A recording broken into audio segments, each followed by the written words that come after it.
绝命毒师的怀特为何会踏上黑化之路呢？有一次，怀特乘坐着一趟长途航班，起飞前，空服员进行安全演示说，在紧急情况下，请先确保自己的氧气面罩安全地戴好，才能帮身边的老人和孩子。怀特顿时陷入深思。他原本是一位温和的高中化学老师，他的生活陷入了经济困境，同时被诊断患有中末期癌症。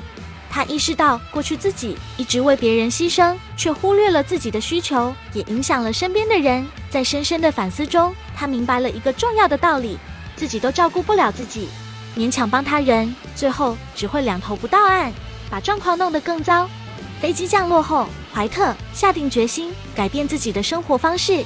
他会优先关心自己的内在需要，勇敢对无法完成的任务说不。当自己稳定了，才可以好好的帮助别人，也更好的保护自己。马斯克问上帝：什么是我们真正所拥有的？有一天，上帝走到一个人的面前，手里拿着一本大大的书，说：孩子，该离开了。那人问：这么快？书上有关于我过去的财富和记忆吗？上帝笑笑说：不，亲爱的，过去只是你脑海中重构的人生。那人在问：书是不是写着我下一世的事情呢？上帝解释：不，未来还没到，说不定永远也不会到。那人猜：那书里应该有我的灵魂吧？上帝回答说：抱歉哦，现在你的灵魂是属于我的了。那人接过书，打开一看，书里是一片空白。他疑惑地问：那我是不是什么都没有呢？上帝微笑着说：不，亲爱的，当下的每时每刻都是属于你的哦。生命短暂，我们不能活在过去，但未来也是以当下的形式到来，所以要快乐地活好当下哦。要超越杰弗·贝佐斯，可能吗？杰弗里，一个富二代，从一所名校毕业后，获得了父亲30万美元的初始资金创业。另一方面，马修，一个富二代，由于财政压力，不得不辍学，去当一位饭店服务员，来解决生活开销。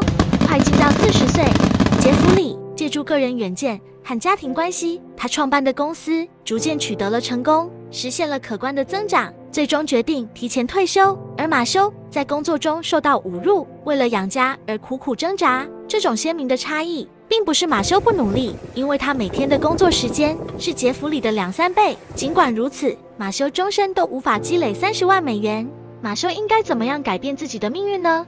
为什么霍金全身瘫痪也不寻死呢？霍金患有罕见的神经元疾病，身体逐渐丧失功能。他晚年已是全身瘫痪，无法发声，必须依赖语音产生装置来与其他人沟通。然而，他选择了与疾病抗争，发表了黑洞理论，成为了与爱因斯坦比肩的卓越物理学家。面对各种挑战，不论身体状况如何，我们也可以保持精神健康。你拥有塑造命运的力量，并为自己的人生全权负责。霍金说：唯有自由选择结束生命，但那将是一个重大错误。无论命运有多坏，人总应有所作为。有生命就有希望。人之所以不幸，正是因为自己选择了不幸，而不是因为生来就不幸。而不幸对你自身而言是一种善。吸血鬼猎人林肯为何要花前4个小时磨斧头呢？林肯说：给我6个小时砍树，我将花前4个小时磨斧头。高人，他们知道成就不是偶然的，不仅仅取决于行动，更在于经过深思熟虑、提前规划和准备。他们投入大量时间和精力来磨练与测试，他们不鸣则已，一鸣惊人。当机会来临时的关键时刻，他们能够展现出惊人的能力，迅速抓住成功。而普通人往往把100%的精力专注于眼前的任务，他们每天都只盯着眼前的小便宜，陷入了日复一日的重复工作中，却从不想想如何提升自己，或者思考其他可行的方向。你很难发现你认知范围以外的事与物。更可悲的是，我们很多人上半辈子用健康换取金钱，下半辈子用金钱换取健康。奥特曼和马斯克，谁是傻逼？埃隆和山姆在吵架，这时候在埃隆的眼里，山姆是个低智商，同时在山姆眼里，埃隆才是个彻头彻尾的傻瓜。而旁边目睹了整个事件的詹森，觉得埃隆和山姆都不是傻蛋，他们的观点都各有道理，只是立场不同，完全被他们自己的主观情绪和脑补所影响了。埃隆的脾气稍微有点急躁，说重了一些话，惹急了山姆。才导致了这场争吵。显然，詹森的看法完全客观中立，不带任何情绪，更接近事情本来的样子。我们所见所闻，可能都不是真的，因为它只不过是我们的大脑所塑造出来的世界而已。璀璨帝国的红勇士是在自嗨吗？洪先生开着豪车，戴着名表，以为别人一瞅见他会眼睛放光，羡慕和崇拜。然而，大部分时候我们并不会觉得他有多酷，相反，我们会陷入幻想：如果我也能开这样的车，那该有多爽啊！换句话说，我们不是对别人感兴趣，而是对幻想中的自己精神自嗨。这是一些渴望名牌、奢侈品、旅行、美食的人会产生的错觉。总的来说，你喜欢物质享受没关系，但如果你是为了取悦他人，那才是问题哦。你不是你的工作，你不是你在银行里的钱，你不是你驾驶的汽车，你不是钱包里的东西。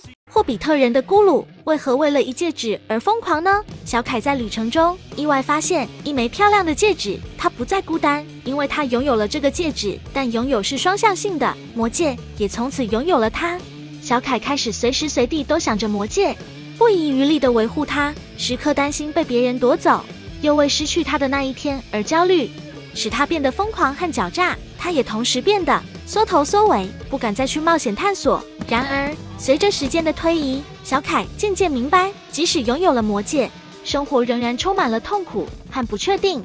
他意识到，甚至身体器官也可以轻易被夺走，就像那些不惜割肾换取虚荣的人一样。因此，我们应该学会珍惜当下，感恩所拥有的，不再盲目的追求更多外在物质，而是用心去体会内在的平静与满足。只要你愿意，灵魂意识的相伴会一直到生命的最后一刻。比尔·盖茨如何让我们满足于平凡堕落？大佬们为了应对底层的不满，简单的给我们嘴里塞一个奶嘴，转移我们的注意力，让我们对当前的状态感到满足。这包括垃圾食品、酒精、物质、手机游戏、色情、肥皂剧和真人秀等大众媒体，在我们的空闲时间随时可得，防止底层的我们觉醒，不会威胁到上层社会的利益。这就是奶头娱乐。我们想要的真的是我们想要的吗？华尔街之狼的莱昂纳多为何生活奢靡却越来越难快乐呢？我们认为，当成为百万富翁后，所有的烦恼就会永远消失，但现实是，他们反而可能成为了痛苦和厌恶的根源。社会一直在推动我们追求这种物质欲望的神话，就像老鼠跑步陷阱，让我们在转轮上疯狂地追逐着什么，却永远无法被满足。听起来像是一个悲剧。在仲裁者和瘫痪者的研究案例中，外部事件对幸福感的影响是短暂的。所谓的享乐适应，就是多巴胺抗性。无论你如何努力增加乐趣，始终很快的适应新的快乐设定点，满足了就会无聊，不满足又会陷入痛苦。叔本华特别喜欢智慧形式的快乐。想想阅读书籍、观看纪录片等教育内容，幸福是我们自己的事，因为它只取决于我们自己的选择和认知觉悟。瓦尔登湖的梭罗为何不好好找一份稳定的工作呢？梭罗说，经营一家公司就和坐牢没有什么区别。当今社会的人们并非在享受生活的美好，内在贫瘠的他们做着自己不喜欢的事，不断谄媚奉承，压抑着自己的本性，迎合着他人的期待，只是为了满足可怜的安全感。他们在重压下苦苦挣扎，时刻担心生活质量下降，害怕成为别人眼中的失败者。他们迷失在了错误的观念之中，被放大的外在虚荣欲望和内在焦虑所困扰，成为了体系的奴隶和囚徒。日复一日，外在的物质再丰富，精神上的内耗只会把灵魂锁在笼子里，生活会永无止境的痛苦。真正的生活就只需要简单的食衣住行，而灵魂所需要的安宁，却是金钱不容易买到的。生命的意义和成功，对每个人来说应有不同定义。为什么马云的行为经常不受自己控制呢？明明只想刷5分钟的视频，结果一个晚上就莫名其妙的过去了。经过数亿年的进化，理智脑让我们成了食物链顶端，但只负责决策和思考，也极其耗能。而负责行动的是本能和情绪二重脑，占了脑的80%，优先得到供血。为了生存繁殖，他们及时享乐，并迅速对危险做出反应，且尽量减少能量损耗。理智脑试图向本能情绪脑下达指令，但会被轻松无视。就像公司年轻的新高管，有才华、有远见，但威信不足，管不住公司里的基层老员工，所以我们比较容易目光短浅，避难趋易和急于求成。我们要如何让本能情绪脑心甘情愿地做我们应该做的事呢？通灵王的麻仓叶为什么时常发呆呢？道莲整天都被短视频、虚拟社交和游戏的琐碎填满生活，渐渐的，道莲对生活失去了兴趣，他越来越难以集中精力，工作效率也大幅下降，一直拖延。一天，安娜告诉道莲一个奇特的方法，盯着墙壁发呆，什么都不想。刚开始时，他觉得非常无聊，心里想着各种琐事。10分钟过去，他的思绪变得清晰。原来，经过数亿年的进化，当我们精力愉悦时，大脑基底核会释放多巴胺，来强化行为，并激励我们寻求类似的体验，以提高存活率。但当今社会提供了大量的奶头娱乐，导致多巴胺抗性。当发呆时，我们可以提高多巴胺的敏感性，因此需要更少的刺激来吸引注意力。可以重新做，相对艰难，但重要的是，佛陀耶稣为什么要断食呢？不会饿死吗？从遗传学的角度来看，如果短期断食真的会降低生存能力，人类的基因早就无法存活下来了。断食让胰岛素降低，储存的脂肪开始燃烧成能量，脂肪酸供身体使用，而酮体成为大脑的燃料。断食能让去甲肾上腺素增加，大幅提升警觉系统和精神注意力。所以断食不但不会疲累，反而会觉得活力充沛。对于现今消费型的商业社会，当你断食的时候，餐厅、食品公司和药厂都赚不到你的钱。佛陀和耶稣断食的原因是为了精神修行，而我们定期断食不仅可以减轻身体的负担，还能启动身体的自我修复机制，激活人体生长激素，提高免疫力。对于身体，生长激素能维护器官和促进生长，而且能提高大脑认知功能和专注力。热辣滚烫的骨龄为何会不停想吃东西呢？我们会感到饥饿，通常是因为胃部空虚而释放了饥饿素，这种激素会向大脑发出饥饿信号，让我们想吃东西。通常进餐的时刻，比如早餐、午餐和晚餐时，饥饿素也自然增加。研究表明，足够的睡眠和更频繁的咀嚼食物可以减少饥饿素的释放，从而降低食欲，有助于控制体重。